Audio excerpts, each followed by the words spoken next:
Hello everybody, my name is Zen, and in this video we're going to be answering the question of what exactly do you do in Diablo 4, like moment-to-moment gameplay, what's the average gameplay in the game going to be like, and what should you expect for the leveling up process and just, you know, a lot of the end game process, because a lot of this is going to be repeated quite often. In the previous video, I actually did the whole intro experience. So we took this rogue that we have now, which by the way, she's looking pretty fly.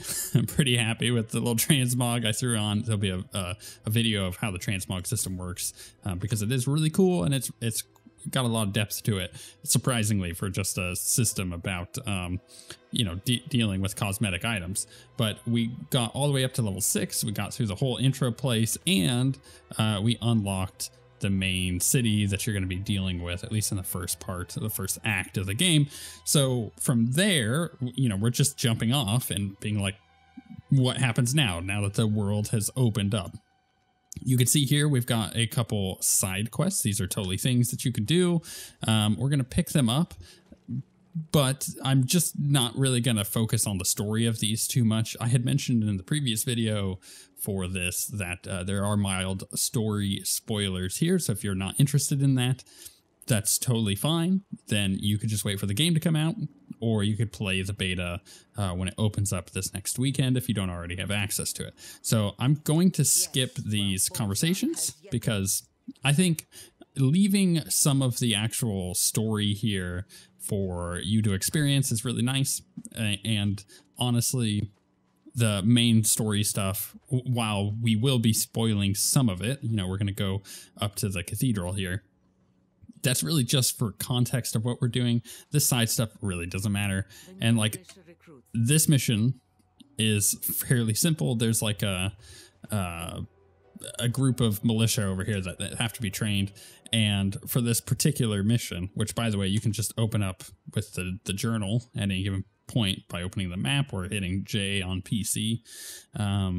You can go and like the Raising Spirits quest, you can select it. And this is, we have to cheer it then. So this is an interesting one because in Diablo 4, because there are other people playing the game that you get to see occasionally. They have a whole like social thing. So in this case, we can scroll up and down to these different things. And we have cheer. You can also customize them. So I can customize these radial things. But let's go ahead and do the cheer.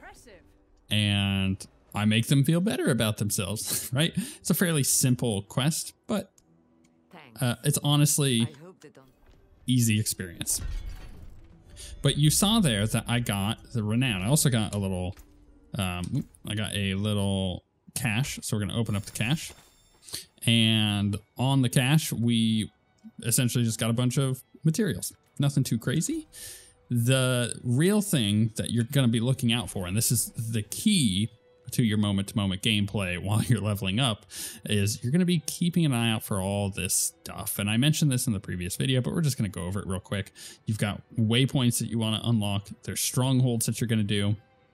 Side quests, obviously, we just completed one out of 35. Not in the entire game, but in this region. So if we zoom out on the map, we're in the Fractured Peaks region. There's a bunch of different regions. There's Ska's Glen, there's the Dry Steppes. You can see like it's broken up quite a lot, and this huge region here, that's why there's all this stuff to do, because I have 35 side quests to do in here.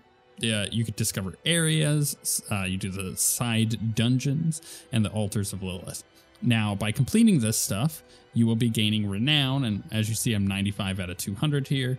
Once I complete the 200, I will get the bonus XP and the 3,000 gold for doing that. But because I've already completed this on another character, I have a skill point across all of my characters. Same thing goes for the second one. I have an extra potion charge across all my characters. So it really encourages you to be able to jump over to a new character that maybe you haven't played, or maybe you have played and you just haven't leveled up all the way, and get some effect from playing your main character, which I like a lot. So that's kind of like the thing that enraptures most of the open world gameplay, is doing these things throughout the world. And all of that is posted into the main quest, right? This main quest we're going to the cathedral here, and then after we're done here, it's going to send us to a different spot. Children of darkness, but the Father's light can be sought through penitence and faith. Walk in the light. This Reverend Mother is in the cinematic that we saw from the Game Awards, where they're like in hell with Inarius and Lilith, and it's freaking rad.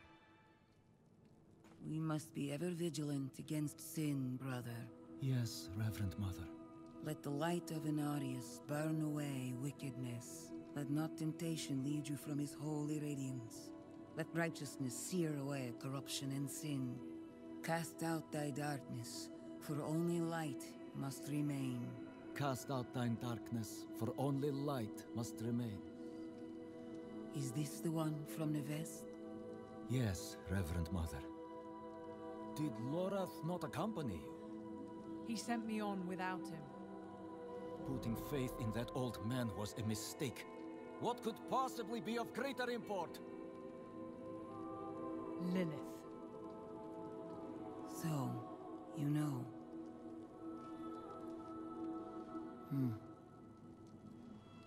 We have received word from one of our knights of a demon sighting in Gale Valley. The description matches too closely to the sighting in the west. If you would travel to Yelesna and take stock of events there, you would have the gratitude of the Cathedral of Light. I had thought to send Lorath, but Again, he fails in his duty. with or without Lorath, the will of Inarius shall be done.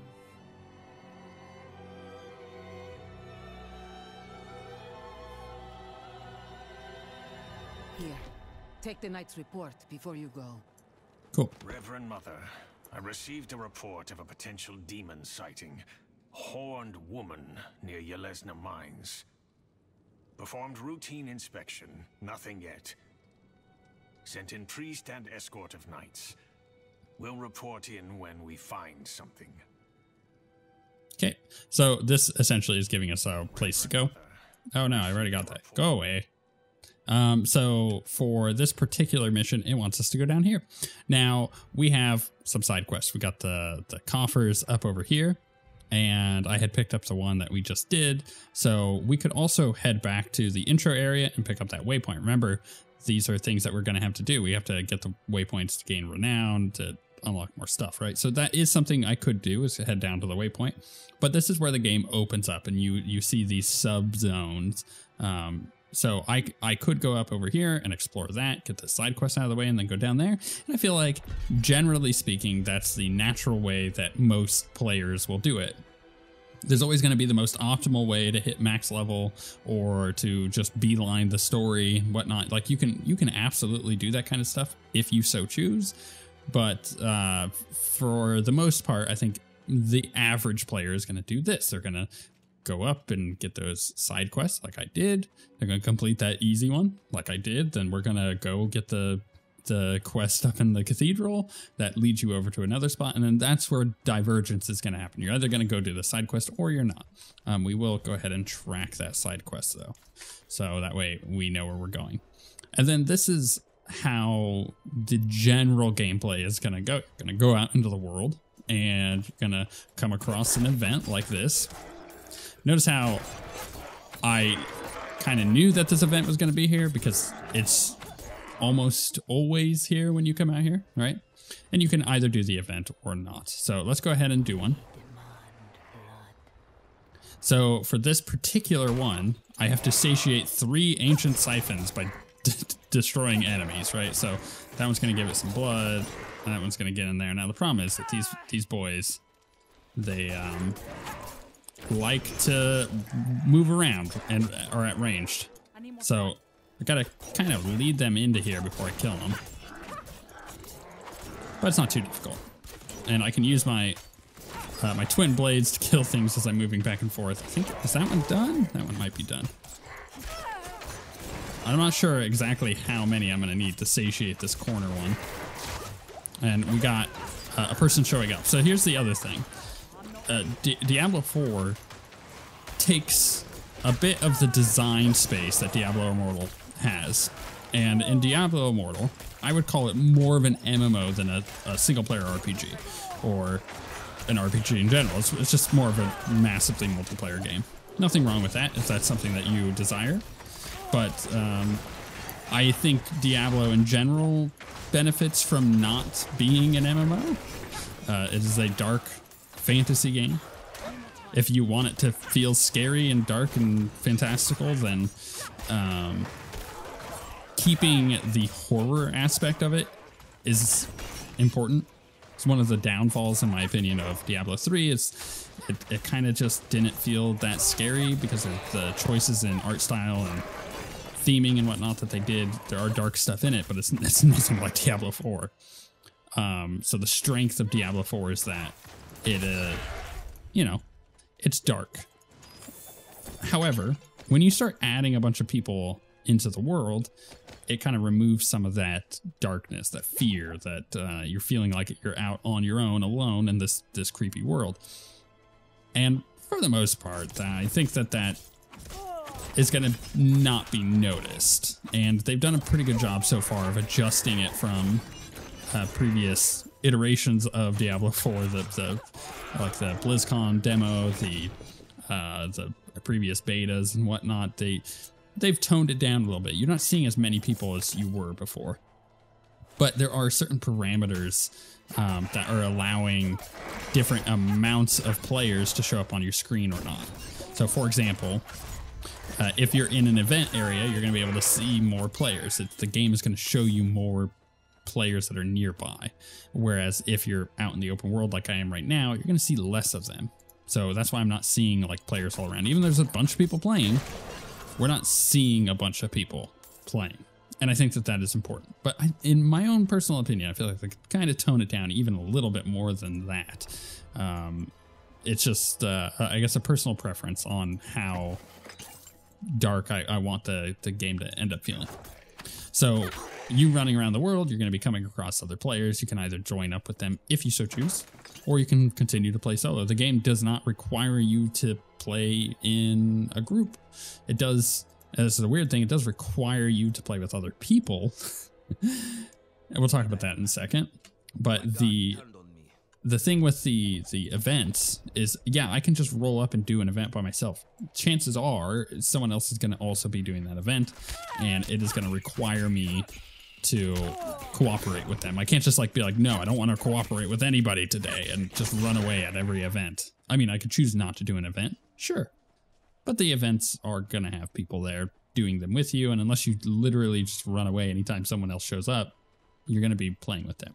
More importantly, though, there are higher level events such as world bosses. And if you want a bunch of cool stuff or free loot from doing them, I say free loot, it's going to take some work, and you manage to kill the world boss, then you are going to be playing with other people while doing that. You're not going to be able to do it solo. The thing here is you don't necessarily need to join a group of people.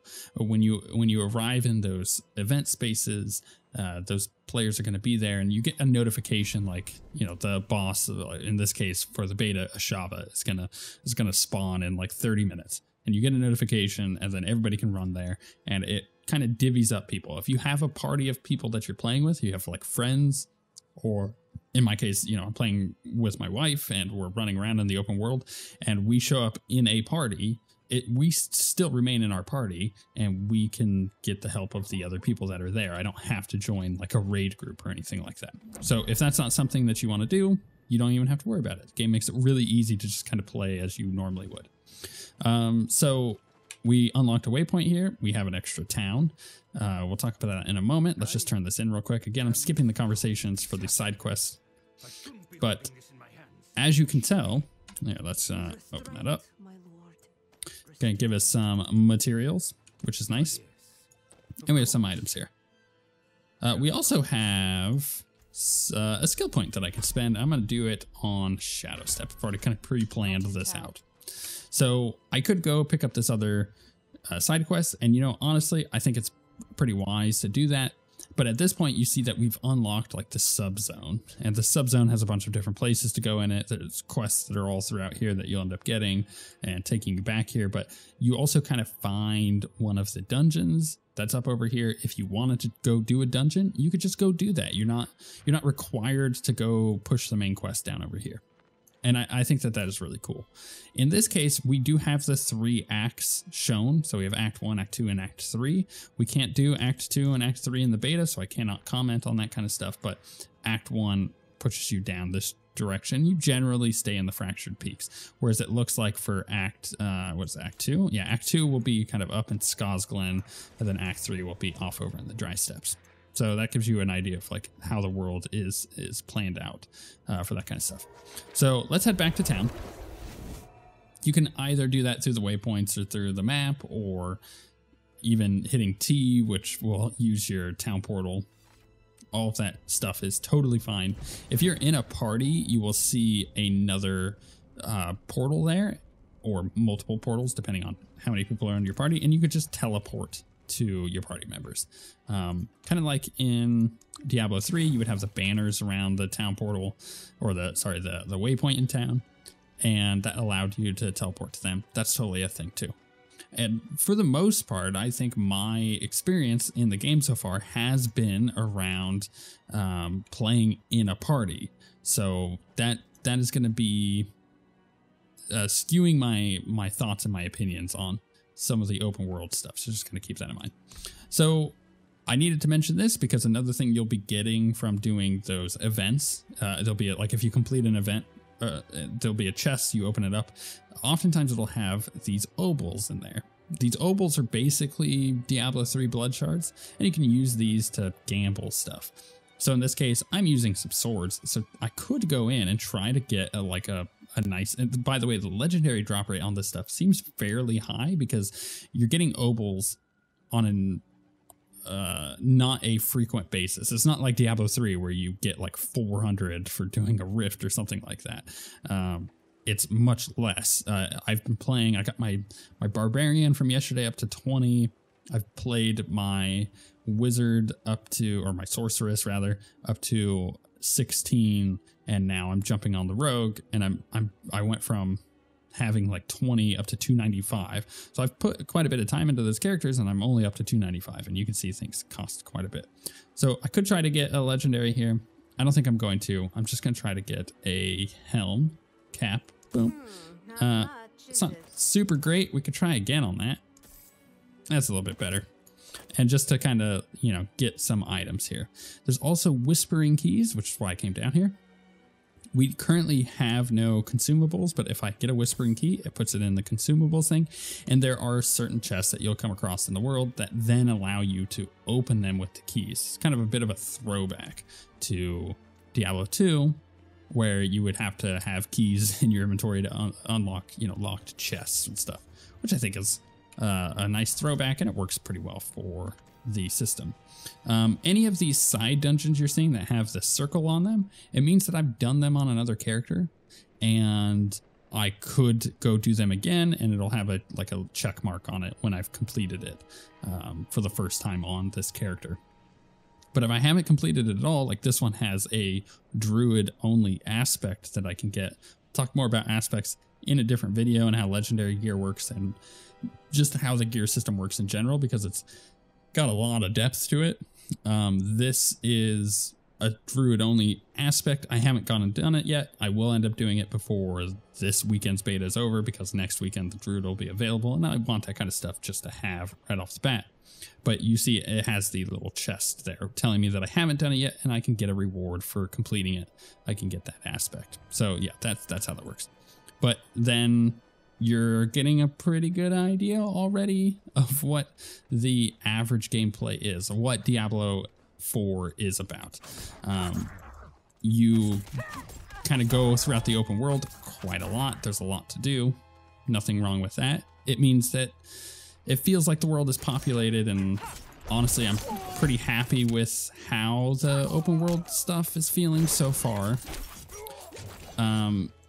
To a degree, it is a bit of a process to understand when you go back out into the open world, things have respawned. You know, like in Diablo 3 and Diablo 2, as long as you haven't reset your game, what you killed is gone, so you can go back and it's done. But my wife and I were having a situation earlier where she just wasn't seeing a quest marker in a dungeon that we needed to do, that she needed to do for her rogue. So we ended up doing the dungeon like 3 or 4 times. We'd get to the end of it and she'd be like, okay, I think I finally completed it. There's nothing else here for me.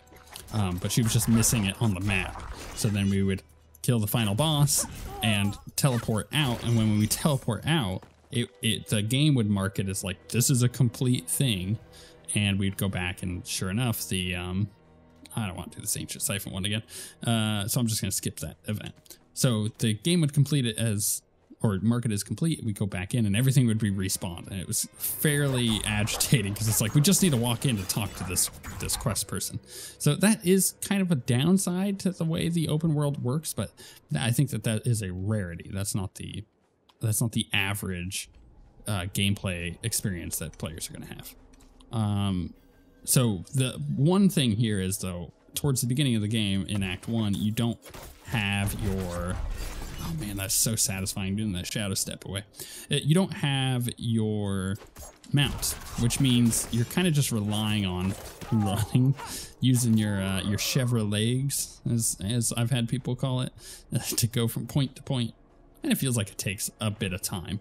But in that time, again, you're having so many variety of stuff pop up from point A to point B, whether it be a event, or maybe you find one of the statues to Lilith, or you find a dungeon that you decide you just want to do. And unless you're beelining it again from point A to point B, like I am here, I'm like not stopping really for anything, then you're totally free to just explore the world and play how you see fit. You don't, actually, I think that's my number one advice for getting into Diablo 4, especially at launch. Just ignore leveling guides. Just absolutely ignore them and just play the game that you want to play for your first character. If you want to then level up another character quicker, then go look at guides like that. Prava sent me. I'm looking for Vigo. You and that nuisance of a child both. Girl's been nagging us about that demon woman all week. Vigo's gone, looking into her claims. He should be at the mining camp north of here. Whole escort of knights went missing there last week, along with the girl's mother and another woman. Watch yourself out there. Cool. So this then sends us into this town, and you can get the waypoint. Oh, so now we can freely teleport between these 3 waypoints, and if I go get that one, then we have a 4th. But this quest wants to take us up over this way. We have a couple of side quests that we could pick up here that are useful to do right outside of town. Nothing wrong with that. But as you can kind of tell at this point, now we would head over to the main quest up over here. We'd go in, and there is a fairly lengthy dungeon that you do, but it has a lot of story in it, and it's really in depth, and that is not something I'm going to spoil in this video, and it's a lot of fun. But then you go back out into the open world after that, and now your main quest is split and it's telling you to go elsewhere. Again, you're going to be basically doing all of the Fractured Peaks from Act 1.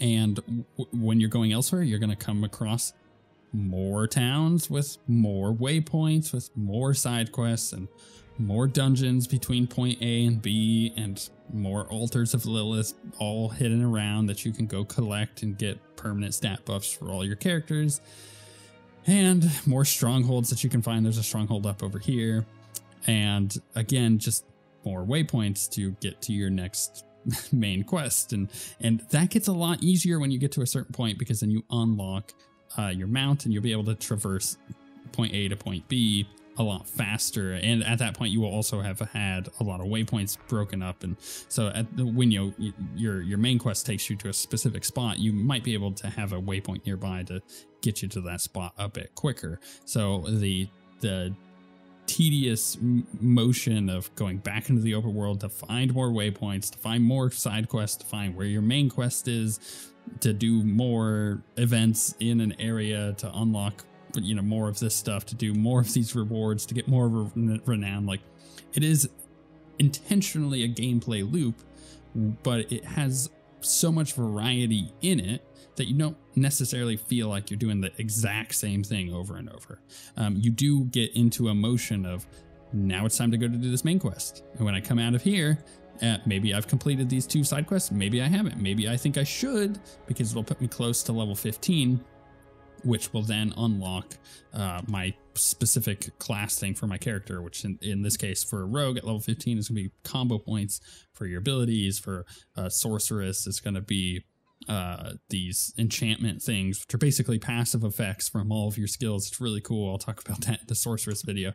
But like, there's a lot going on in the game that is kind of leading you through this main gameplay loop funnel that we've discussed. So that is what you're going to be doing in Diablo 4. And you're going to be completing the campaign as you go. Now, you don't necessarily need to do it in this order. Like I said, if you really want to just go and explore all of these areas and go as you go, like, I have unlocked this new area with this campaign quest. Well, what's to say I don't just go walk around and look at everything? You're going to be gaining loot and experience and gold and stuff. And the main campaign quests are going to be essentially around the level that you need to be as long as you're in that area. So that's kind of how the game works. And I don't think there's anything inherently wrong with that gameplay loop.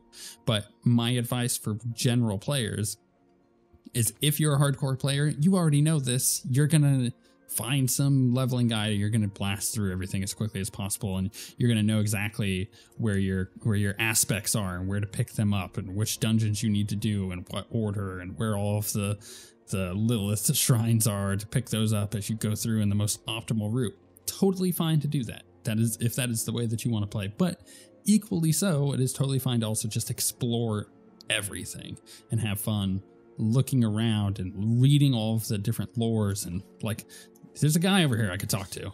Damn cold chills me to my bones. Can't wait to get out of here. And there's a guard over here. Knights are willing to teach us a few tricks, which have come in handy. These are fairly, boring little dialogues that these 2 guards happen to have, but they're just like knights and a guard. And once you've talked to them, their dialogue goes gray, and you'll know if there's something new because it'll go white again. And I like that. I like that the game world has a lot of stuff for you to explore and find. And it is intentional that you're going to be doing it in whatever order and whatever pace you want to do it as. You don't have to do it because some hardcore player tells you that you have to do it in a specific order to get to max level as quickly as possible. Like, no. Just stop and enjoy the game for this first launch of the game. Just sit down and enjoy it, especially if you're jumping in on the open beta, and just take your time and take it in. You'll have plenty of time at max level to explore the end game systems and check out the craziness that is the loot. Again, that upcoming video will explain how the loot system works and the depth of it. And we'll also check out transmog stuff and dungeons and whatnot. There's a lot to go over here as far as Diablo 4 is concerned. But the first video I put out for Diablo 4 was, let's do the intro experience. That kind of gives a basis of what the game is about. This video is how the game is played, and then the next few videos are going to be what is within the game for you to tinker with, including classes. I'm going to do one for each of the 5 classes, I guess it is, and then again for all of the loot and all of the other systems and how that ties together, so that way you're best prepared for how you want to tackle the game when it comes to launch. But with all of that being said, thank you for watching. If you have anything to say about how this game works, let me know. Are you happy with the open world? Is it too much like Diablo Immortal for you? Is it something that you wish was a single player game, or are you quite happy with just in general how this works? Hey, there's the Ashava world event. Again, begins in 29 minutes. It shows you right there where it's at, how to get there, level 25 plus. You can do it at 20 if you really want to, but you're probably going to die. Again, this is just how the game works. It's a loop. Are you happy with that? Are you not?